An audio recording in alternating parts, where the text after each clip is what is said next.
Kita ke berita lainnya, pemirsa. Seorang pemuda penyandang disabilitas di Kota Mataram, Nusa Tenggara Barat ditetapkan sebagai tersangka kasus dugaan kekerasan seksual dengan korban mahasiswa. Iwayan Agus Suartama alias Agus ditetapkan sebagai tersangka oleh polisi dengan tuduhan kekerasan seksual pada seorang mahasiswi salah satu perguruan tinggi di negeri Mataram. Polisi menetapkan pemuda yang memiliki keterbatasan fisik ini tidak mempunyai tangan sejak lahir sebagai tersangka berdasarkan 2 alat bukti hasil penyelidikan dan pemeriksaan saksi-saksi termasuk ahli dari kedokteran dan psikologi. Meski demikian, karena mempertimbangkan sisi kemanusiaan, Agus hingga kini tidak ditahan polisi.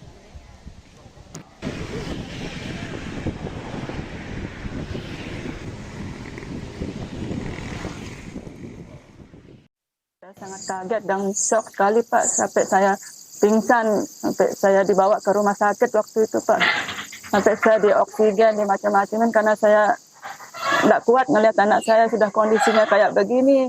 Terus dijadiin tersangka, kan itu tidak masuk di akal Pak. Bagaimana dia buka baju celana sendiri, sementara dari bayi sampai sebesar ini saya yang merawat Pak, yang mandiin, yang semua-muanya sudah saya. Pemirsa, seorang penyandang disabilitas yang tidak memiliki 2 tangan oleh polisi ditetapkan sebagai tersangka kasus pemerkosaan. Lantas bagaimana peristiwa ini bisa terjadi?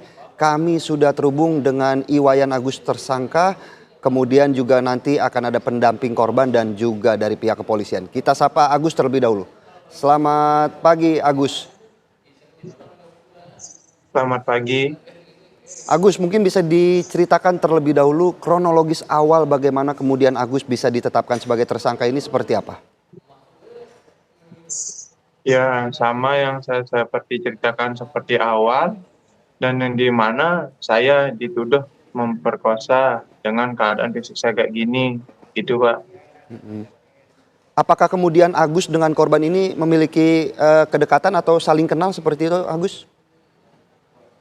Tidak ada Pak, baru kenal cuman hari itu aja.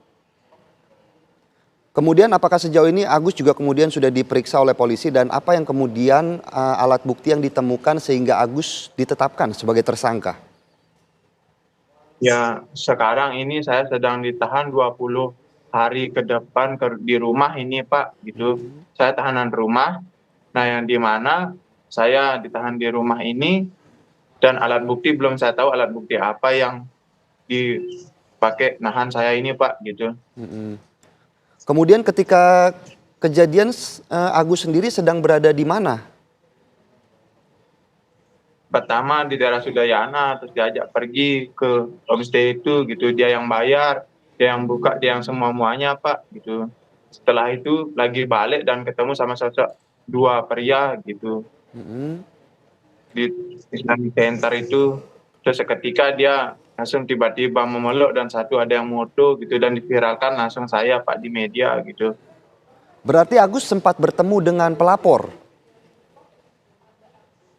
Iya. Mungkin bisa diceritakan bagaimana awal pertemuan itu, Agus?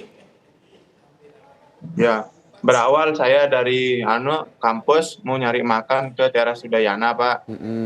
Nah, setelah saya cari makan di teras Sudayana, saya beringinan balik ke kampus gitu. Nah, setelah saya mau balik ke kampus itu, saya mau minta tolong kepada seseorang di sana. Nah, karena satu saya minta tolong orang, dia nggak bisa nganterin, dan saya minta tolong seorang wanita ini Pak gitu. Nah, setelah dia minta tolong ke wanita ini, dia yang nganterin bersedia gitu. Terus saya kira dia ngantar saya, ternyata dikeliling-kelilingin saya 3 kali di Islamic Center Pak gitu. Nah, seketika langsung diajak ke tempat lokasi itu, terus dia yang bayar, dia yang buka pintu, dia yang bukain semua saya, dia yang gituin saya, terus dia yang masang lagi gitu Pak. Dan yang bercerita lagi, nah terus pas dia mau balik itu, dia nelpon seseorang Pak, dia bilang, kamu di mana ini, saya sudah mau balik ini, tunggu saya di Islamic Center, dia bilang Pak. Nah akhirnya naruh HP di helmnya, nah setelah dia naruh HP di helmnya, nah jalan dia balik baik-baik sama saya. Nah setelah dia balik-balik ke saya, terus diputerin lagi di Islamic Center. Nah sampai yang keempat limanya itu bertemulah seorang pria. Nggak tahu saya itu siapanya Pak. Nah seketika langsung dia meluk yang pria, terus dia satu temannya yang pria itu memutus saya. Nah setelah itu dia mau tuh dia nanya, kenapa kamu bisa naik di sini? Ada apa? Dia bilang, nah Pak, saya minta tolong diantar ke kampus kok begini jadinya gitu Pak. Seketika saya kayak ada jebakan itu Pak gitu. Terus dipiralin saya malamnya itu gitu dan saya melaporkan ke Polresta dan ternyata saya laporin di Polda. Nah sampai sekarang belum ada, malah dibalikin saya dibilang kasus pemerkosaan atau kekerasan seksual. Nah sedangkan laporan saya sampai sekarang belum ada jawaban apapun, seketika langsung hilang laporan itu Pak gitu, yang atas pencemaran nama baik itu gitu. Baik, Agus. Dan pada pagi hari ini juga kita sudah bertemu dengan Ade Latifah selaku pendamping korban. Selamat pagi, Ade Latifah. Selamat pagi. Selamat pagi. Bagaimana kemudian dari pelapor sendiri melaporkan Agus? Laporan ke polisinya seperti apa, Latifah? Ya, jadi keterangan dari korban sendiri adalah korban dengan pelaku sebenarnya sama sekali tidak pernah saling mengenal sebelumnya. Jadi pertemuan pertama mereka terjadi di Taman Udayana seperti yang sudah diberitakan. Dan juga kemudian di sana sebenarnya korban sedang duduk-duduk santai sambil membuat konten sendirian. Sampai akhirnya didatangi oleh pelaku untuk kemudian diajak berkenalan dan ngobrol ringan sebenarnya, membicarakan tentang keseharian keluarga dan juga persoalan kuliah. Namun saat itu kemudian sempat terjadi beberapa percakapan-percakapan yang kurang nyaman terkait dengan seksualitas dan sebagainya yang kemudian membuat korban merasa kurang nyaman sampai akhirnya sempat menangis juga, ketakutan.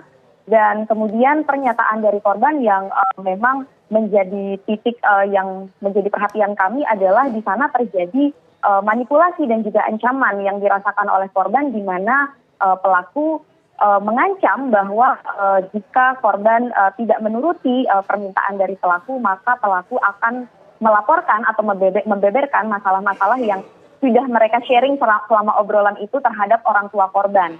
Yang dimana korban merasa kemudian ketakutan di situ dan akhirnya secara terpaksa menuruti permintaan-permintaan pelaku seperti itu. Sementara untuk pelapor sendiri sempat merasa tidak nyaman ataupun mendapatkan ancaman ini, kemudian yang dilaporkan ke pihak kepolisian atau sempat sudah mendapatkan pemerkosaan sendiri dari Agus?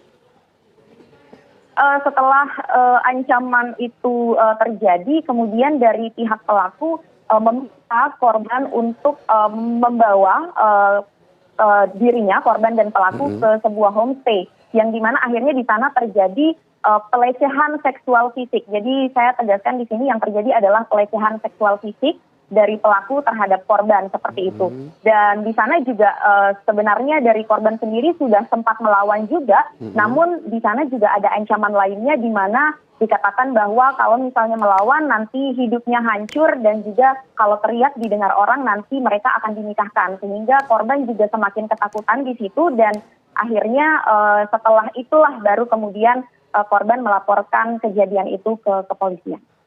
Latifah, sementara itu kita akan konfirmasi ke pihak Agus. Agus, apakah memang benar ada ancaman dari Agus yang dilakukan kepada pelapor? Tidak ada Pak, saya berani sumpah tidak ada ancaman Pak gitu. Ancaman seperti apa Pak? Kan dia bisa ngelawan, dia bisa semua-muanya Pak, dia normal, sedangkan saya kayak gini Pak. Latifah mungkin ada tanggapan? Iya, melihat kondisi korban saat ini ya, dengan pemberitaan atau postingan-postingan yang luar biasa di media sosial membuat kondisi korban saat ini trauma. Saya rasa akan menjadi sangat lucu bagi korban untuk kemudian membuat cerita ini dan seperti seakan bunuh diri gitu ya, melempar dirinya di dalam kubangan penghakiman masyarakat saat ini gitu. Jadi tentu saja apa yang korban katakan ini adalah benar sebenar-benarnya, karena kembali lagi jika memang korban berbohong begitu ya atau membuat sebuah cerita, itu sama saja korban sedang bunuh diri gitu ya, melempar dirinya ke dalam persoalan yang begitu sangat merugikan dirinya sendiri sebenarnya. Jadi tentu saja ini adalah sebuah kebenaran yang diungkapkan oleh korban.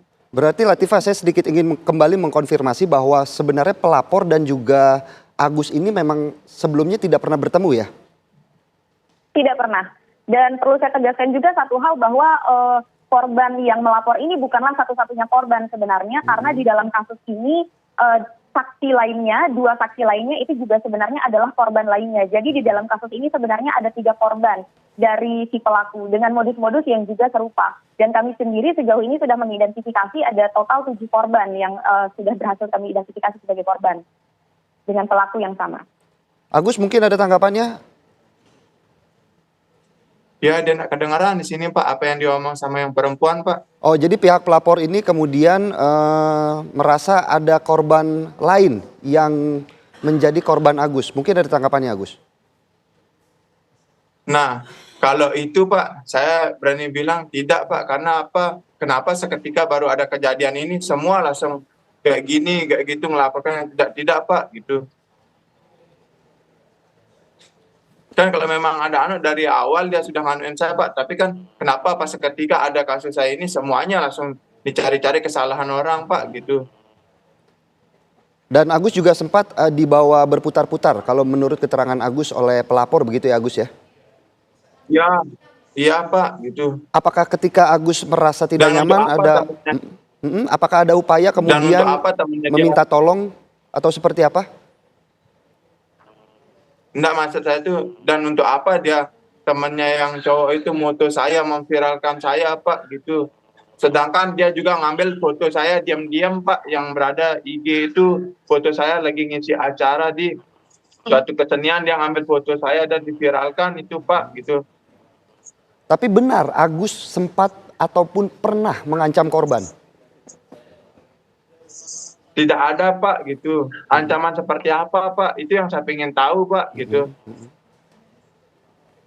Latifah, mungkin bisa dikonfirmasi kembali bahwa Agus juga merasa tidak mengancam, dan bila Agus mengancam, apakah korban ini sempat berupaya untuk melawan ataupun melarikan diri, seperti apa Latifah? Iya, jadi sebenarnya ketika belum ada di homestay, ketika masih terjadi di Taman Udayana, itu sebenarnya dari korban sendiri sempat melakukan perlawanan. Perlawanan bahwa korban tidak ingin. Karena pada saat itu modusnya adalah korban diajak untuk melakukan pembersihan. Jadi mandi bersih untuk terlepas dari masa lalu yang dosa masa lalu lah seperti itu. Dan pada saat itu dari korban sendiri sudah menyatakan saya tidak mau, saya bisa bertaubat sendiri dan lain sebagainya. Tapi kemudian dari pelaku mengancam tidak hanya sekali masalahnya, namun juga berkali-kali mengatakan bahwa akan membeberkan semua obrolan itu ke orang tua, termasuk juga mengatakan kepada korban bahwa saat ini korban sudah terikat dengan dirinya.